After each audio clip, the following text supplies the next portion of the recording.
India launched 20 satellites, all in a single rocket, a single shot. It is a record number, certainly for the country's ambitious, and it is a pretty ambitious space program. The satellites on board were for a variety of countries, including, this is the actual launch, including the United States, Canada, Germany, Indonesia. India has been positioning itself as a key player in this very lucrative commercial space market. It's been positioning itself as an effective but low-cost operator. Yeah, you think of a low-cost airline?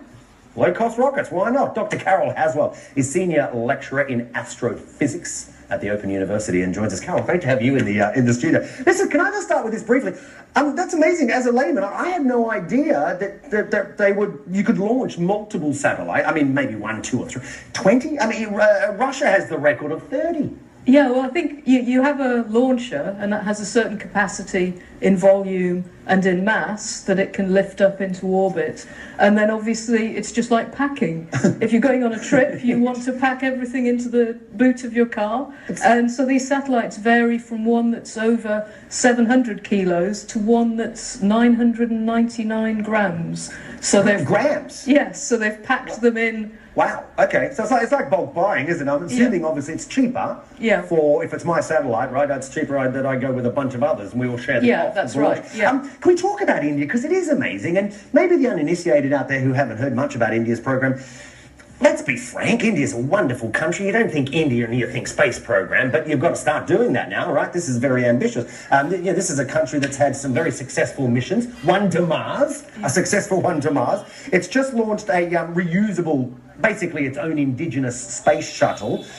This is proving some pretty fierce competition, I would imagine, for certainly the Silicon Valley guys, right? Elon Musk, you've got Jeff Bezos from Amazon, right? Yeah. So, I mean, India's been working, I think, very hard and very carefully towards this. And, they launched their first rocket in 1963. And they've been very clever, and they've worked, very carefully towards a well-specified goal. And their goal is to reduce the cost of launching satellites by a factor of 10. Sorry to interrupt. Can I ask that? I'm really curious. How do they do it on the cheap? When we hear NASA and yes, billions and billions, that Mars mission for India was $74 million.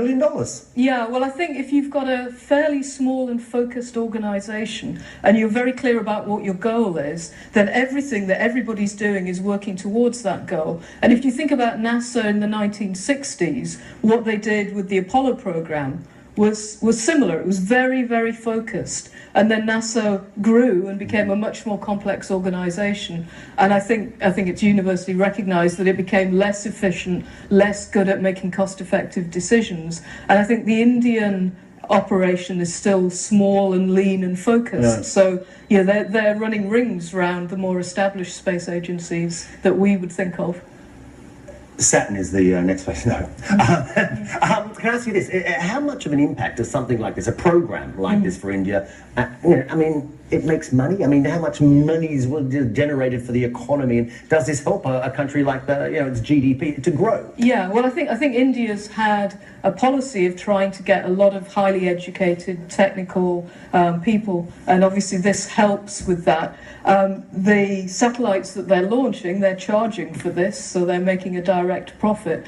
And some of the payload that they're taking up there are owned by commercial companies who are then going to be selling the imaging that they're taking in their Earth observations. And, and some of it will be imaging that will be sold to commercial buyers to, basically spy on the competition. That's amazing, isn't it? Yeah. No, I've got to wrap it up, but who was it, Google or Amazon? Google. Yeah, one of the satellites belongs to Google. Google. Okay. And I found very little about that one. No, they keep that kind of hush-hush. Not any hush-hush anymore. Google, you've got a satellite up there. We know it. Follow me on Twitter. Tweet me, I'll tweet you back. You can get me at BBC Aaron.